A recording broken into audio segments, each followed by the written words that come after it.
Hi, good morning. So I'm a recruitment director of a company called FinPro Analytics. So you can hiss and boo now if you like. I am from the dark side of the industry.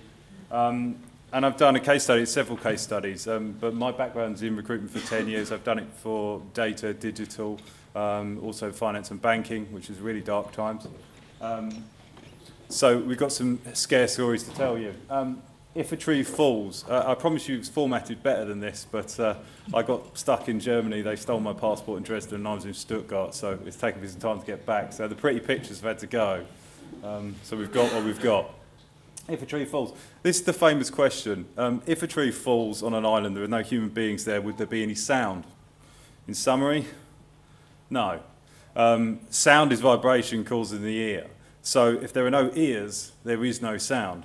So the question is, are the right ears hearing your recruitment campaigns? So this is Atlassian, is an Australian software company who launched an audacious recruitment campaign, which was "We're here to steal your geeks." They're a very successful company, went from 140 staff, as you can see, to 700. The problem they've got is in Australia there's very limited software developers. So they came to Europe to find software developers, and they spent 15 days on a bus tour of Europe. This is the bus. And on that bus, they had individual interview booths. They had contracts already arranged. They made offers there and then on that bus. And it was very successful. Results of it, they made the Spanish news. 5 times the level of usual applicants, but more importantly, over 1,000 qualified applicants. So there are no ears hearing them in Australia because they aren't there to be heard. 1,000 when they came to the ears in Europe in 5 weeks. Mechanics wanted, very different organisation in VW, obviously 600,000 people worldwide, but this was a different campaign for them. This is not one of their big sexy marketing jobs. This is a localised, trying to find auto mechanics in Germany. So what did they do? They crashed a load of VWs, they damaged a load of them, and then they delivered them to auto mechanics across Germany. And basically, if you could find it, you were qualified. Several local hires. Now, it's quite difficult to get exact data out of this, but as we know from VW publicly, statistics that come out of VW are quite difficult to believe anyway. So, but they did get national press coverage, and this goes on to my second point, that being innovative in a recruitment campaign also means that you get good PR. And that recruitment campaign should not just exist for the period of time that you need to hire people, it should exist for future campaigns as well, and it adds weight to your brand. Personalised iPods. Obviously, this dates this campaign somewhat when iPods were a thing, but Red 5 Studios, and the reason I'm using these guys as an example is because they are an SME business. There's 150 people there now, there was only about 50 people when this campaign was run, but they're competing with very large international organisations for games development talent. So they researched their top 100 target candidates. They did what I do for a living a lot of the time, stalked them on social media, found out about their likes, their dislikes, and sent them a personalised iPod. So these are the iPods.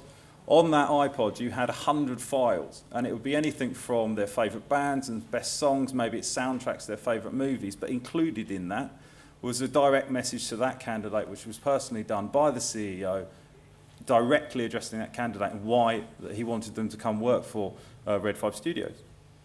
Results are phenomenal. 90 out of 100 candidates responded. Now, I can tell you that the latest data is that if you do a targeted recruitment campaign, if you target people directly, 11 to 31% is roughly your response rate.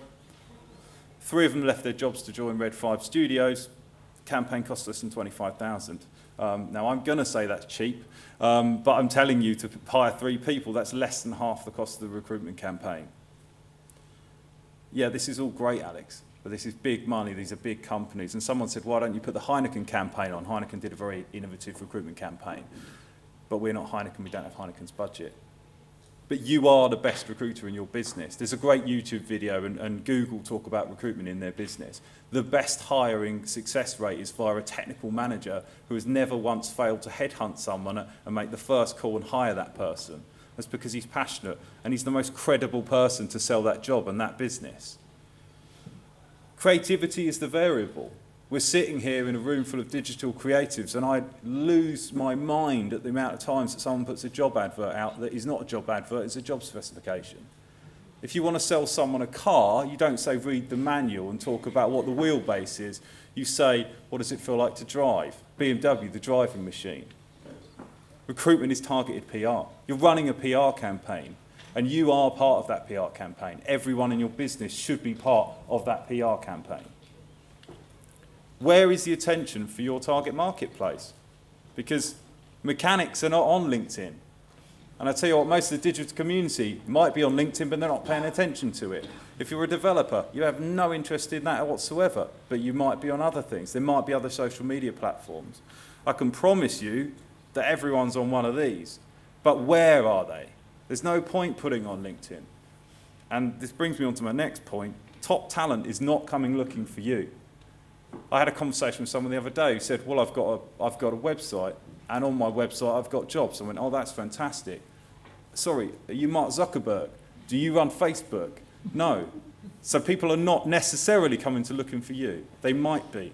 This is why things like Wired Sussex are really important, because people might be looking for businesses locally, and they might be. But you need to know it's your responsibility, and your different teams within your business, developers might be looking on different platforms. Your design, your creative talent might be looking on another. Talk to the people in your business and find out what platforms are right for you. Be proactive. You must know that people are going to leave you. We talked about this earlier. My father's just retired last week. He joined a company called Marconi at 15. He's never left that company and just retired at 65. That will never happen again. That will never happen for someone saying, oh, I spent 10 years there. People spend 3 years on average, and that's pretty good. So you need to know where your talent is coming from. You need to know where your competitor businesses are, and the bit that's going to make me unpopular, they are going to probably come from the people on the tables around you. And do you know what? That's all right. Recruitment always costs money, but we need to get away from cash flow and investment. It costs you money up front to recruit people using certain platforms. If it doesn't cost you money, it still costs you time and creativity, and that costs you money as well. But we need to get away from this thinking of cost. Staff cost you a lot of money on a daily basis. They cost you a lot of money on a yearly basis. So if you get that person for 3 years and they cost you 25,000, you can do the maths. If I said to you, go away and you're going to invest 75,000, you'd spend a little bit of time and a little bit of money and a little bit of creativity about where you would spend that money. So it's going to cost you money. Just make sure it's an investment, not just a cost. I only had 5 minutes, so there we go. Thanks very much.